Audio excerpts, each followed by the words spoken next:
ne parlons forcément pas de la même Europe. Nous pensons d'abord à la France. Tout le monde parle de l'Europe. Mais c'est sur la manière de faire cette Europe que l'on ne s'entend plus.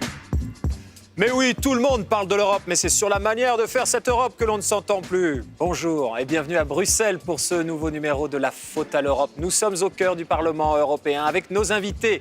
Enrique Calvé-Chambon, bonjour. Merci d'être avec nous. Vous êtes eurodéputé espagnol. Oui. Macroniste espagnol. Oui, c'est ça.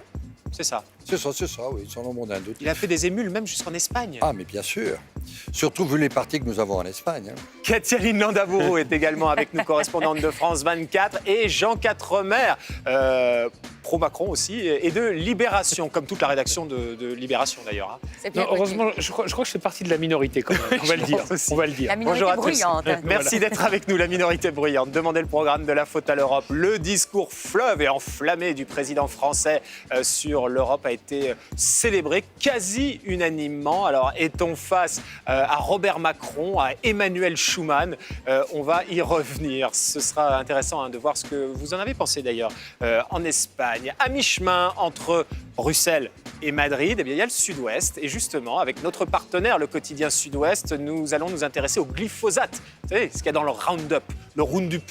Eh bien, la France n'en veut plus et Bruxelles en redemande pour 10 ans. Comment va-t-on faire? Dans son édito, Tonton Jean, qui veut pouvoir être libre de faire ce qu'il veut de son corps, va nous parler d'émancipation ou plutôt d'autodétermination. Après l'Écosse, la Catalogne organise son référendum ce dimanche et ça inspire beaucoup de gens visiblement. Mais tout de suite, les élections allemandes avec la courte victoire d'Angela. Voyez par vous-même avec cet état des lieux de l'influence allemande à Bruxelles avec notre ami le correspondant de France 2 à Bruxelles, Valérie Lerouge. Si l'Europe est très présente dans la politique allemande, les politiques allemands sont très présents également dans l'Europe. Ils sont nombreux, souvent discrets, mais très influents et aux meilleures places. Dans cet immeuble, il y a la représentation du Bundestag à Bruxelles. Ils occupent tout un étage, une dizaine de bureaux et 19 personnes pour porter le discours des parlementaires allemands, pour faire du lobbying aussi, ce n'est pas un gros mot. À titre de comparaison, la France n'a qu'une seule personne pour faire le même travail pour l'Assemblée nationale française. Au Parlement, certes, Martin Schulz a lâché la présidence après 5 ans, mais il a su placer ou maintenir ses compatriotes à des postes clés. Les 2 secrétaires généraux du Parlement sont allemands et sur les 47 directeurs, 12 sont également allemands. Du côté des députés, des élus, autant dire qu'ils savent jouer des coudes pour avoir les meilleures places, puisque sur les 21 commissions, 6 sont présidées par des Allemands et ils ont 15 vice-présidents. Et last but not least, comme on dit ici en bon français, à la Commission européenne, le bras droit de Jean-Claude Juncker est un Allemand, Martin Selmayr, le pitbull de la Commission, comme l'a surnommé un journal. C'est lui qui dirige la boutique, diront les mauvaises langues. Alors oui, l'Allemagne pèse lourd dans les institutions européennes, mais la faute à qui ? Merci Valérie. Si l'Allemagne pèse lourd dans les institutions européennes, la faute à qui? Je crois que j'ai compris ce que vous vouliez dire. Kathyrine, la faute à qui? La faute à la France, parce que c'est la France qui lui a laissé la place à l'Allemagne. La France lui a laissé une place en or, ça c'est sûr. Mais la France est en train de reprendre du chemin. Donc l'Allemagne doit un petit peu se méfier de ce retour de la France et du macronisme. C'est l'Allemagne qui est toute puissante en Europe? Moi, je pense qu'avant tout, alors oui, dans les institutions, mais je pense que c'est surtout Merkel qui était pour moi la toute-puissance, qui incarne cette toute-puissance allemande. Avant, Schröder n'avait pas imposé la même place à l'Allemagne. Et puis, il faut se rappeler, quand elle est arrivée, c'était Lady Europa, comme avait titré le Financial Times. Et cette fascination, elle a continué à l'exercer du fait de sa stabilité, du fait de sa longévité. Donc l'Allemagne doit beaucoup à Mouti, si c'est sûr. Enrique Calvé-Chambon, est-ce que cette victoire étriquée d'Angela Merkel et cette coalition qui se dessine avec les libéraux, pour vous, désolé, on va tourner autour de notre nombril, c'est une chance pour la France ou bien au contraire, c'est un risque pour la France? Est-ce que c'est une chance pour la France de reprendre la main? Non, bien sûr que c'est une chance pour la France, parce que la France a été un peu trop absente et ces derniers temps. On regrette tous les étapes Giscard d'Estaing, Schmitt, Kohl, Mitterrand, bien entendu.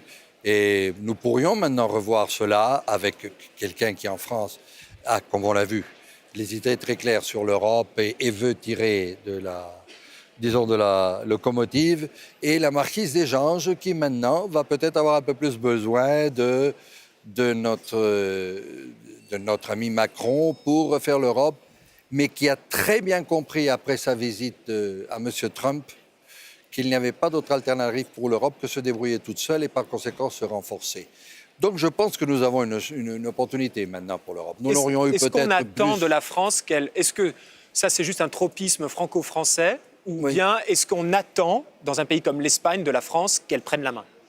Oui, qu'elle prenne la main, c'est-à-dire qu'elle prenne la main avec. C'est-à-dire, il ne faut pas, bien sûr, on ne peut pas mépriser ni le savoir-faire, ni le bien-faire, parce que les Allemands, ils sont parce qu'ils ont bien fait les choses aussi, ni l'importance numérique de l'Allemagne, etc. Mais en effet, qu'il pèse. Parce qu'il y a eu un moment donné, de la dernière, disons, sous Hollande, que M. Hollande a aussi essayé de contreposer à l'Allemagne un petit peu l'Europe du Sud, avec l'Italie et l'Espagne, etc. Le jour où il a essayé cela, les relations franco-allemandes se sont refroidies et ça n'a pas repris jusqu'à ce que Hollande ait perdu les élections. C'est-à-dire ne se soit même pas représenté.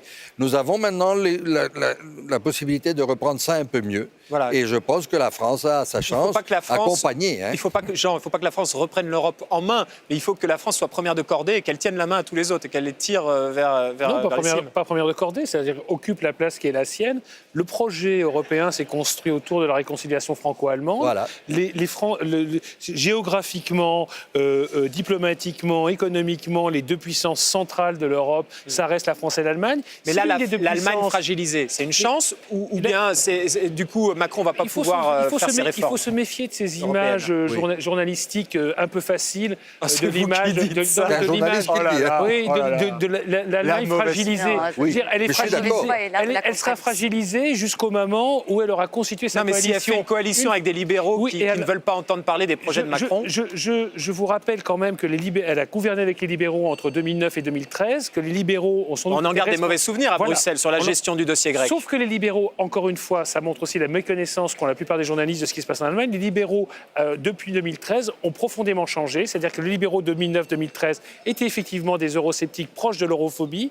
Les actuels libéraux ont changé. Enrique Calvé-Chambon. Les libéraux sont des compagnons de groupe chez moi. Ils sont dans un LDLE comme moi, libéraux-démocrates. Ils ont des problèmes un peu sur le social et sur l'économie. Mais les libéraux partagent beaucoup de choses avec Macron. Par exemple, la défense, qui est essentielle, et d'autres. Donc, il ne faut pas non plus simplifier le langage des libéraux. Hein. À suivre, le débrief du discours européen d'Emmanuel Macron cette semaine à la Sorbonne. À tout de suite. Nous ne parlons forcément pas de la même Europe.